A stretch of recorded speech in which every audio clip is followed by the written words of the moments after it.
آیت نمبر 17 میں سورہ رات کے اللہ تعالیٰ نے تبصرہ فرمایا اس زمانے میں جو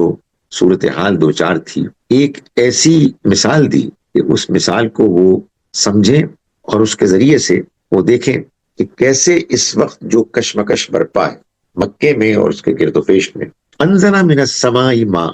اس نے اتارا آسمان سے پانی، فسالت اودیتم بقدرہا، اس سے وادیاں اپنے اپنے ظرف کے مطابق بہ نکلی، فاحتمل السیل زبد الرابیہ، پھر کیا ہوا کہ سیلاب نے ابھرتے ہوئے جھاگ کو اٹھا لیا، پانی بہا اور جھاگ ابھر کے نمایاں ہو گیا۔ وَمِمَّا يُوقِدُونَ عَلَيْهِ فِي النَّارِ ابْتِغَاءَ حِلْيَةٍ أَوْ مَتَاعٍ زَبَدٌ مِثْلُهُ، اسی طرح کا جھاگ ان چیزوں کے اندر سے بھی ابھرتا ہے جنہیں زیور یا اسی قسم کا کوئی دوسرا ساز و سامان بنانے کے لیے آگ میں پگھلاتے ہیں، وہاں بھی وہ یہ دیکھتے ہیں کہ ایک جھاگ ہے کہ جو نمایاں ہے۔ کذالک یضرب اللہ الحق والباطل، اسی طرح سے اللہ حق اور باطل کو ٹکراتا ہے، دونوں میں کشمکش ہوتی ہے، پھر کیا ہوتا ہے؟ فَأَمَّا الزَّبَدُ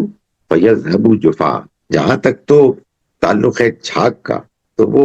چھٹ جاتا ہے، رائے گاں جاتا ہے، مگر وَأَمَّا مَا يَنْفَعُ النَّاسَ، وہ چیز کہ جو لوگوں کو نفع پہنچاتی ہے، فَيَمْكُثُ فِي الْأَرْضِ، تو وہ زمین میں ٹھہر جاتی، زیورات، سونا چاندی، جن کو کہ اس طرح سے اس کو تپایا جاتا ہے کہ ان کو صاف کیا جائے، تو وہ جھاگ تو غائب ہو جاتا ہے، لیکن یہ چیزیں جو کام آنے والی ہیں